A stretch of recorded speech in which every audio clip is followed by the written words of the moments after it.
So, we got the Kansas City Chiefs versus the Buffalo Bills in the AFC Championship. Let's talk about it. Touchdown with Doug Smith, celebrate, that's a new move. All right, folks, so thank you so much for tuning into the Touchdown with Doug Smith. If you're new to the channel, make sure you guys go ahead and hit that subscribe button. Also, you can follow me on Instagram at the Touchdown with Doug Smith if you want to get a hold of me more easily. Let's start this show. So, we got the Buffalo Bills. Bills Mafia in the house. We also got the Kansas City Chiefs, Super Bowl defending Kansas City Chiefs. Before I start this episode and give y'all my prediction, I gotta say that this is why I love the game of football. No one was saying the Buffalo Bills are gonna take it almost all the way, maybe even all the way. We'll see. This game is one for the ages. You have, Josh Allen, who is probably the most improved quarterback in the National Football League at this present time. Okay, he's wheeling and dealing. He's part of the run game, the throw game. I mean, he has.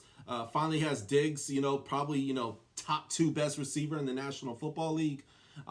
Very exciting, explosive offense. The run game is okay, but the run game is more so Josh Allen. You got great coaching over there in Buffalo. And then on the contrary, you have the Kansas City Chiefs. And if you remember the Kansas City Chiefs last year, they made a lot of mistakes in the playoffs. They were extremely beatable. They could have been beat by the Titans. Could have been beat by some of the other teams they played, but they made it to the Super Bowl, and then they won it, and then they turn on the engines from there.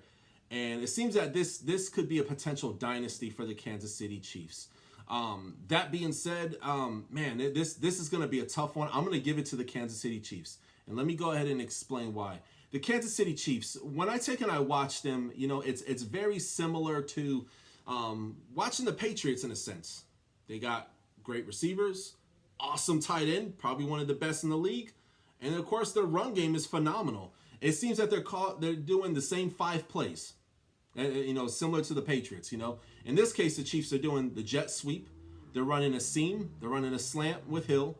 They hand off the ball, and then sometimes they do an option play with Patrick Mahomes. And sometimes they'll mix it up a little bit, but predominantly they're running the same 5 plays, and they're very successful at it. It seems that Coach Reed, a lot of people say, well, why didn't he win a Super Bowl in Philly? Why didn't he? I feel like he needed this move, to be honest with you. He needed this move to make a statement, to have a new fresh start. And sometimes NFL divorces are a good thing. They are. We've seen it with players like Ryan Tannehill, his career come alive after leaving Miami, and a lot of other players as well, okay? But I got to say, man, Kansas City Chiefs, I just feel like their offense is so good that the defense of the Buffalo Bills, not saying it's not going to be close, but I feel like their defense is so good that they're not going to be able to take and stop them. I feel that with the Buffalo Bills, they're going to keep it close. They're going to keep it very interesting. But it's nice to take and see a quarterback and a wide receiver have that kind of relationship. It's a fun relationship, man. Diggs catches a touchdown. Josh Allen, instead of running to the sideline and does one of these things that the quarterback does, he runs over there and he goes and has fun with his player. But Bills Mafia, hey, man, y'all have had a great year. But I gotta take and say, man, Kansas City Chiefs, man, I do believe, not saying they're gonna win it all, they may or may not, but they have all the tools to take and do that and to really handle any team in the National Football League. So, got Kansas City taking and win this one. My final score prediction, and I'm going to take and shock y'all with this one. I got Kansas City taking and winning 38-31. Kansas City with the dub. On to the Super Bowl. Time to tune in, now another sports center. It's a movement.